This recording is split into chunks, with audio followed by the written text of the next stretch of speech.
பசுமை தாயகத்தின் நிறுவனரும் பாட்டாளி மக்கள் கட்சியின் நிறுவனருமான சமூக நீதி போராளி மருத்துவர் ஐயாவை வணங்கி இந்த நிகழ்ச்சியை தொடங்குகின்றோம். இந்த பசுமை தாயகம் சார்பில் திருவண்ணாமலை மாவட்டத்தில் கலசபாக்கம் சட்டமன்ற தொகுதி மேல்பாலூர் ஊராட்சியில் மாபெரும் மரக்கன்றுகள் விழா நடந்து கொண்டிருக்கிறது. இது முன்னாடியே எல்லாம் சொன்னாங்க, திருவண்ணாமலை மாவட்டத்தில் நடக்கக்கூடிய இது ஒரு மரக்கன்று பசுமை தாயகம் நிகழ்ச்சி, மரக்கன்றுகள் நடும் விழா அப்படின்னு.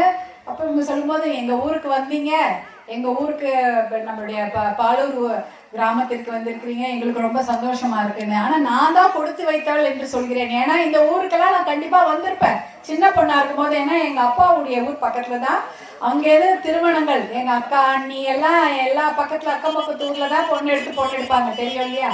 ஏதாவது ஊருக்கு கண்டிப்பாக திருமணத்துக்கு வந்து போயிருப்பேன். நான் இந்த பகுதிக்கு வந்திருப்பேன், அப்ப தெரிஞ்சிருக்காது. இப்ப மறுபடி வருவது என்னுடைய கொடுப்பினை. உங்களையெல்லாம் பார்ப்பது என்னுடைய சந்தோஷம் தான் நான் நினைக்கிறேன். உங்களெல்லாம் என்னுடைய அருமை சகோதரிகளையும் சகோதரர்களையும் பார்ப்பது என்னுடைய கொடுப்பினையாகவும் என்னுடைய சந்தோஷமாக தான் நான் நினைக்கிறேன். இந்த வெயில்லையும் இவ்வளவு பொறுமையாக உட்கார்ந்து, அதுவும் சிரிச்ச முகத்தோட உட்கார்ந்து இந்த நிகழ்ச்சியை கேட்டு கொண்டிருக்கும் அருமை சகோதரிகளுக்கும் நிகழ்ச்சியை ஏற்பாடு செய்து இடம் இல்லைனாலும் நாங்கள் நின்று கொண்டு நிகழ்ச்சியை ரசிப்போம் என்று நின்று கொண்டிருக்கும் அருமை சகோதரர்களுக்கும் ஊடகத்துறை நண்பர்களுக்கும் வனத்துறையில இதுக்கு மிகப்பெரிய ஒத்துழைப்பு கொடுத்த வனத்துறையினருக்கும் எங்களுடைய மனமார்ந்த நன்றியை தெரிவித்துக் கொள்கின்றேன். நம்மளுடைய ஊரு பச்சையா இருக்கணும் தானே நம்ம விருப்பப்படுவோம். ஆனா இன்றைய நிலைமை எப்படி இருக்குது என்றால், மேல நீங்க பாத்தீங்கன்னா விமானத்துல இருந்து பார்த்தாலும் சரி, இல்ல ரொம்ப உயரத்துல இருந்து போட்டோ எடுக்கிறாங்க, பச்சையெல்லாம் இல்ல, அப்படியே சிவப்பா இல்ல செம்மண் கலரா அப்படிதான் இருக்கு. பச்சையாகவே ஒரு இடம் கிடையாதுன்ற மாதிரிதான் இன்னைக்கு நிலைமை.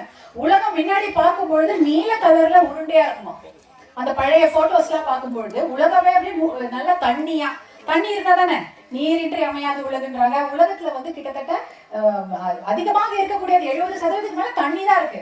கடலும் தண்ணி, ஆறு, குளம் இதெல்லாம் தான் இருக்குமா. ஆனா இன்னைக்கு அப்படி கிடையாது. தண்ணீர் இல்லாத ஒரு உலகம், ரொம்ப அப்படியே பசுமையாக இருந்த அந்த உலகம் கிடையாது அப்படின்றாங்க.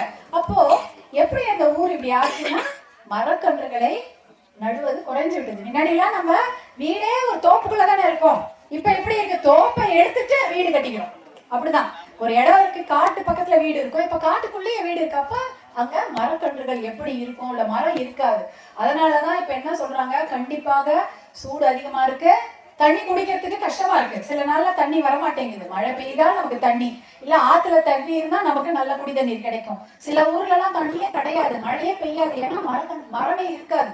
அதனால நம்ம மரக்கன்றுகள் என்பதை நட்டு அதை பசுமையாக வளர்க்க வேண்டும். அப்படி இருந்தாதான் இன்னைக்கு நம்ம கஷ்டப்படுறோம், நாளைக்கு இன்னும் அதிகமான கஷ்டம் ஏற்படும். நம்ம பசங்களுக்கு தண்ணி இல்லாம ஒரு நிறைய தூரம் நடந்து தண்ணி கொண்டு வரக்கூடிய நிலைமை இருக்குமா. ஏன்னா இப்ப குழாவை திறந்தா தண்ணி வரணும், அதான் நம்மளுக்கு வீட்டை குழா திறந்தா தண்ணி வரணும். இல்ல போய் பக்கத்துல போய் ஒரு குளத்துல இருந்தோ கிணத்துல இருந்தோ சேர்ந்துனா தண்ணி வரணும். இப்ப அப்படிலாம் கிடையாது. ஏன்னா நிலத்து கீழேயும் தண்ணி இல்ல, நம்ம மரம் இல்லாததுனால மேல இருந்து பெய்யற மழையும் குறைஞ்சிருச்சு, ரொம்ப குறைஞ்சு போயிடுச்சு. அதான் உண்மையான விஷயம். நிறைய மழை பெஞ்சிட்டு இருந்தது, இப்ப அவ்வளவு கிடையாது, கம்மியா தான் இருக்கு. அப்போ விவசாயம் பாதிக்கிறது, குடிக்கிறதுக்கு தண்ணி இல்லை. அதனால நம்ம பூமிய திருப்பி நம்ம பச்சையா கொண்டு வரணும். இப்ப போட்டோல பார்க்கும்போது பச்சையெல்லாம் இல்ல, வெறும் அப்படியே காஞ்சு போய் கிடக்குது. ஆனா பச்சையா கொண்டு வரணும்னா இந்த மாதிரி காடுகளை உருவாக்க வேண்டும். இப்ப சில ஊர்ல எல்லாம் என்ன பண்றாங்க, இடம் கிடையாது. சில ஊர்ல இடம் இல்ல, எப்படி என்ன பண்றாங்க, ஜப்பான் மாதிரி ஊர்ல எல்லாம் இவ்வளவுதான் ஊரு, அதுல அவங்களுக்கு காடு இல்லாததுனால குறுங்காடுன்ற ஒரு அமைப்பை கொண்டு வராங்க. குறுங்காடுன்னா ஒரு சின்ன இடம், அந்த சின்ன இடத்துக்குள்ள ஒரு 1000 கண்டு இல்ல 10,000 மரக்கண்டை நட்டுட்டு அந்த மரக்கண்டுல இவன் பக்கத்துல இங்க ஒண்ணுன்னா இங்க ஒண்ணு, இங்க ஒண்ணு அங்க ஒண்ணு, அப்படி நட்டுட்டா என்ன ஆகும், எப்படி வளரும், இடிச்சு அடிச்சு போட்டுக்கிட்டு ஒரு 10 மரக்கண்டை நடுறாங்கன்னா அதுல ஒரு 4 தான் பிழைக்குமா. ஆனா அந்த மாதிரி போட்டு வேற வழியில அவங்க காடு கொண்டாந்து ஆகணும், மழை வேணும் அப்படின்றதுனால அந்த குறுங்காடுகளை உருவாக்குறாங்க. சென்னை போன்ற நகரங்கள்ல கூட அந்த குறுங்காடுகள் உருவாக்கப்பட்டிருக்கிறது. ஏன்னா காடு என்பதில்லை, பசுமை என்பதில்லை, பச்சையாவே இல்லை, மரங்கள் இருந்தாதான் தண்ணி வரும். அப்ப இந்த மரம் இல்லாம என்ன பண்றது, சரி இருக்கிற அந்த சின்ன இடத்துல ஒரு லட்சக்கணக்கான மரக்கன்றுகளை நட்டுட்டு அதை எப்படியாவது அதுலயே அடிச்சு பிடிச்சி வளர்ந்த அப்புறம் கொஞ்சமாவது மழை பெய்யும் அப்படின்ற ஒரு எண்ணத்துல அப்படி குறுங்காடு உருவாக்குறாங்க. ஆனா இங்க நான் இங்க இந்த மேல்பாலூர் கிராமத்துல, இந்த பாலூர் கிராமத்துல பார்க்கும்போது அவ்வளவு மன நிறைவாக இருக்கிறது. இவ்வளவு பெரிய ஏக்கர் கணக்குல நீங்க அதை எடுத்து அந்த இடத்துல நீங்க மரக்கன்றுகளுக்கு நிறைய இடம் விட்டு அது வளரத்துக்கு ஏற்ப இடம். ஒரு சின்ன ரூம்ல 10 பேர் இருந்தா எவ்வளவு கஷ்டமா இருக்கும். ஆனா இப்ப இது நீங்க ஒரு எல்லா மரக்கன்றுகளும் நன்றாக வளர்வதற்கு அந்த கேப் எல்லாம் விட்டுட்டு இத்தனை மரக்கன்றுகளை நீங்கள் வைத்திருப்பது மிகப்பெரிய சாதனை. அது வந்து யாருமே செய்ய முடியாது. இதை பார்த்து மற்ற ஊர்ல கத்துப்பாங்க கண்டிப்பா. ஐயோ நம்மளும் இதை செய்யணும், நம்ம ஊர் பக்கத்துல இந்த மாதிரி ஒரு இடம் வேணும்.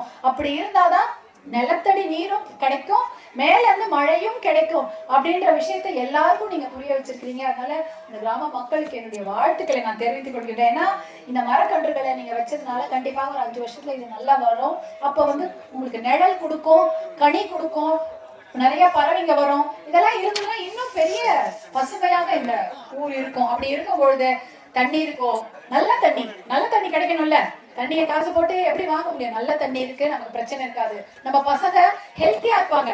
நம்ம வாழணும்னே யாருக்காம வாழணும்? நம்ம குழந்தைங்க நல்லா இருக்கணும், நல்ல சுவாசம், நல்ல காத்து கிடைக்கணும், நல்ல சுத்தமான தண்ணீரை குடிச்சிட்டு அவங்க நல்ல சுகாதாரமா நல்ல வலுவா உடல்நிலையும் நல்லா இருக்கணும், மனநிலையும் நல்லா இருக்கணும்ன்றது தான் நம்ம வாழறோம். அப்படிப்பட்ட பசங்களுக்காக தான் நீங்க கட்டி வச்சிருக்கீங்க. இன்னைக்கு இந்த மரக்கன்றுகளை நீங்கள் நட்டி இருப்பது நாளை நம் பிள்ளைகளுக்கு ஒரு நல்ல வாழ்க்கை அமையும். அவங்களுக்கு சுகாதாரமான ஒரு வாழ்க்கை, நல்ல ஒரு பாதுகாப்பான ஒரு வாழ்க்கைக்கு இது வந்து நீங்க போட்டிருக்கிறீங்க விதை. இதை நீங்க பசங்க மாதிரி தான் நம்ம பார்க்கணும். நம்ம வீட்டுல நம்ம குழந்தைங்களை எப்படி பாத்துக்கிறோம், பார்த்து வளர்ப்போம். அதே போல ஒரு மரக்கன்றுகளையும் நீங்க எல்லாரும் தத்து எடுத்துட்டு பார்த்து வளர்க்க வேண்டும். அதனாலதான் எல்லாரும் உங்ககிட்ட ஒரு வேண்டுகோள் வைக்கிறாங்க. இதை ஒரு 5 வருடங்கள் கழித்து வரும்போது இது மிகப்பெரிய காடாக, மிகப்பெரிய தோப்பாக இது இருக்க வேண்டும் என்று உங்ககிட்ட வேண்டுகோள் வைக்கிறார்கள். ஏன்னா நீங்க அதை பார்த்துப்பீங்கன்ற நம்பிக்கை தான். எப்பயுமே நாங்க பசுமை தாயகம் சார்பாக நாங்கள் மரக்கன்றுகளை நடும்பொழுது ஒரு பள்ளிக்கூடத்தை தான் வைப்போம். ஏன்னா அந்த குழந்தைங்க பாத்துக்குவாங்க அப்படின்ட்டு. ஏன்னா அந்த குழந்தைங்களுக்கு ஒரு ஆர்வம் இருக்கும், இது நம்ம வச்ச மரம் நல்லா வளரணும் அப்படின்னு பாத்துப்பாங்க. அவங்க வச்சோன்னா உங்களுக்கு சர்டிபிகேட் எல்லாம் கொடுப்பாங்க, சான்றிதழ் கொடுப்பாங்க. நீங்க வச்ச மரம், அதுங்க பசங்க படிச்சுட்டு வெளில போகும்போது உங்களுக்கு சான்றிதழ் கிடைக்கும், நீங்க நல்ல மரக்கன்றுகளை வைத்து இது இவ்வளவு தூரம் உயரமா வளர்த்திருக்கிறீங்க அப்படின்ட்டு. அதே போல உங்களுடைய குழந்தைகளுக்காக தான் நீங்க வச்சிருக்கிறீங்க. அதை நீங்கள் பாதுகாக்க வேண்டியது உங்களுடைய கடமை, உங்களுடைய பொறுப்பு. நானும் உங்ககிட்ட ஒரு விஷயம் சொல்லணும். ஏன்னா நான் நிறைய இடத்துங்களுக்கு போகும்போது சொல்லுவாங்க, இது நீங்க 10 வருஷத்துக்கு முன்னாடி இந்த பள்ளிக்கூடத்துல நீங்க வச்ச மரம் தான் அப்படின்னு சொல்லிட்டு என்னோட செய்து ஒரு போட்டோ அவங்க எடுப்பாங்க. நான் அந்த மரக்கன்றுகளை வைக்கும் போது அது சின்னதா இருந்திருக்கும். அந்த மரக்கன்று வளர்ந்து மரமாகிய பின்பு அந்த நிழல்ல நாங்க அந்த நிகழ்ச்சியை நடத்தியிருப்போம். அப்போ ஒரு போட்டோ எடுப்பாங்க, ஒரு புகைப்படம் எடுப்பாங்க. அதே மாதிரி மருத்துவர் அன்புமணி அவர்கள் கூட நிறைய ஊருக்கு போவாங்க. அப்போ வந்து அந்த மரக்கன்று வளர்ந்த இடத்துல நின்று போட்டோல இப்ப கூட சமீபத்துல அந்த மாதிரி செய்தாங்க. ஒரு இடத்துல வந்து அவர் வைத்த மரக்கன்று வந்து இன்னைக்கு பெரிய மரமாக இருக்குதுன்னு அங்க ஒரு போட்டோ எடுத்தாங்க. அந்த மரக்கன்று நடும்போது சின்ன குழந்தை கூட இருந்தது. அந்த குழந்தை இன்னைக்கு வளர்ந்து பொண்ணு அதோட சேர்ந்த ஒரு போட்டோ ரொம்ப நல்லா இருந்தது அந்த படம்லாம். அந்த மாதிரி இன்னொரு 5 வருடங்கள் கழித்து இது வளரும்போது நானும் ஒரு முறை வந்து இங்க வந்து ஒரு போட்டோ எடுத்துட்டு போவேன் அப்படின்னு நானும் விருப்பப்படுறேன். அதனால நீங்க நல்லா பார்த்துக்கோங்க. எப்பெல்லாம் முடியுதோ இதை பத்தி எனக்கு உங்களுடைய புகைப்படங்களை அனுப்புங்க. நாங்க இதை பாருங்கம்மா இப்ப வளர்ந்துருக்குது, நல்லா இருக்கு, நீங்க நீங்க நான் துவைக்க வச்சுட்டு போறேன். இதை நம்மளாம் குழுவாக சேர்ந்து செய்யறோம். நான் துவைக்க வைக்கிறேன், நான் ஒரு மரக்கன்று வச்சேன் அப்படின்றத விட நம்ம எல்லாம் ஒரு டீம் தானே இல்லையா? நீங்க நல்லா ஒரு டீம்ல தானே இருக்கிறோம். நம்ம எல்லாம் ஒரு குழுவாக இதை நம்ம பாதுகாத்து வளர்த்து நம்ம பிள்ளைகளுக்கு, வருங்கால சந்ததியினருக்கு இந்த மரங்களை பாதுகாப்பாக விட்டு செல்வோம். அவங்களுடைய பாதுகாப்பு, அவங்களுடைய வருங்காலத்திற்காக தான் நம்ம இதை செய்யறோம். இந்த மனதில் வைத்துக்கொண்டு நம் பிள்ளைகள் எதிர்காலம் நன்றாக இருக்க வேண்டும். நம் குழந்தைங்க ரொம்ப நல்லா, ரொம்ப சுகாதாரமாக இருக்கணும். அவங்க ரொம்ப அவங்களுடைய உடல் நலம் நல்லா இருக்கணும். நல்ல காத்து, நல்ல தண்ணி, நல்ல இடம். இந்த சுத்தி பார்த்தா அவ்வளவு மழையும் அவ்வளவு அழகா இருந்தது. இந்த பருவத மலைக்கு மேல எல்லாம் போறது ரொம்ப கஷ்டமா? யாரையெல்லாம் போயிருக்கீங்களா? எல்லாருமே போயிருக்கீங்களா? சூப்பர். நடக்கவே முடியாதுன்னாங்க, படி போட்டிருக்காங்க. அதுவே கூட போட்டோல பார்த்தா அவ்வளவு பயங்கரமா இருக்கு. அது கஷ்டப்பட்டு ஏறி போயிட்டு இருக்கிறாங்க. நீங்களே எப்படி போனீங்கன்னு தெரியலையே. பரவாயில்ல. இந்த மாதிரியா? ஆமா, இதெல்லாம் இவ்வளவு நாள் விட்டு வச்சிருக்காங்களா? அதே பெரிய விஷயம் தான். வேற யாராவது அதையும் போட்டுக்கிட்டு எடுத்து அனுப்பிச்சிடாத. மரம் இருந்து மழை இருந்தது, இன்னைக்கு மழை இல்லை அப்படி இது இருந்தது அப்ப இப்ப இல்லைன்னு சொல்ற மாதிரி நிலைமை தான் தமிழ்நாட்டுல பாதி. ஆனா பரவாயில்ல, இந்த மழையை நீங்கள் பாதுகாத்திருக்கிறீர்கள். அதே போல இந்த காடையும் நீங்கள் பாதுகாக்க வேண்டும் என்று கூறிக்கொண்டு நம் பிள்ளைகளின் வருங்காலத்திற்காக நீங்க செய்த இந்த விஷயம் மிகப்பெரிய வளர்ச்சியை நம் பிள்ளைகளுக்கும் நம் குழந்தைகளுக்கும் கொடுக்கும் என்று கூறிக்கொண்டு 22 கிராம சபை தீர்மானம்னு ஒண்ணு இருக்கு. கிராம சபையில யார் யாரெல்லாம் மெம்பர்? எல்லாரும் தான் மெம்பர். யார் யாரெல்லாம் ஓட்டு போடுறீங்க? ஓட்டு போடுற அனைவரும் கிராம சபையில மெம்பர். தெரியுமா? தெரியுமா தெரியாதா? தெரியுமா? தெரியுமா தெரியாதாம்மா? தெரியும்ல. எல்லாரும் அப்ப கிராம சபை மெம்பர். நீங்களாம் கிராம சபையில கூட்டம் போட்டா நீங்களா போய் உட்காரலாம். நீங்களாம் எல்லாரும் ஆதரவா கையெழுத்து போடணும். எதுக்கு? உங்களுடைய ஏரியை பாதுகாக்க வேண்டும் என்பதற்காக நீங்க கையெழுத்து போடணும். ஏன்னா அந்த ஏரி பாதுகாத்தாதான் நமக்கு தண்ணி இல்லையா? விவசாயமா இருக்கட்டும், தண்ணியா இருக்கட்டும், நல்ல தண்ணீர் அதெல்லாம் நமக்கு வேணும்னா நம்ம நீர்நிலைகளை நாம் பாதுகாக்கணும். நம்ம தண்ணி நம்ம வீட்டு பக்கத்துல இருக்கிற நீர்நிலைகளை நாம் பாதுகாக்க வேண்டும். அதை 22 என்னைக்கு? அடுத்த வெள்ளிக்கிழமை கிராம சபை கூட்டம் இருக்குது. அந்த கூட்டத்துல எல்லாருமே நாங்கள் எங்களுடைய ஏரியை பாதுகாக்க வேண்டும் அதை அப்படின்னு சொல்லி நீங்கள்லாம் ஒரு தீர்மானம் நிறைவேற்றி அதில் நீங்கள் கையெழுத்து போடணும்.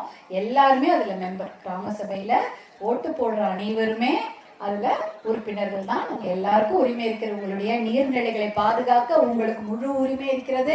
உங்களுடைய மரங்களையும் உங்கள் வனங்களையும் பாதுகாக்க உங்களுக்கு முழு உரிமை இருக்கிறது. அதே போல் இந்த மலைகளை பாதுகாக்க உங்களுக்கு முழு உரிமை இருக்கிறது கூறிக்கொண்டு அவற்றையெல்லாம் பாதுகாத்து நம் வருங்கால குழந்தைங்களுக்கு அதை நாம் நல்லபடியாக விட்டு செல்வோம் என்று கூறிக்கொண்டு எனக்கு இந்த வாய்ப்பை வழங்கி இந்த கிராமத்துக்கு உங்களெல்லாம் பார்ப்பதற்கு ஏற்பாடு செய்த பசுமை தாயகத்திற்கும் பாட்டாளி மக்கள் கட்சி அனைத்து நிர்வாகி சகோதர சகோதரிகளுக்கும் என்னுடைய மனமார்ந்த நன்றியை நான் தெரிவித்துக் கொண்டு விடைபெறுகிறேன். நன்றி, வணக்கம்.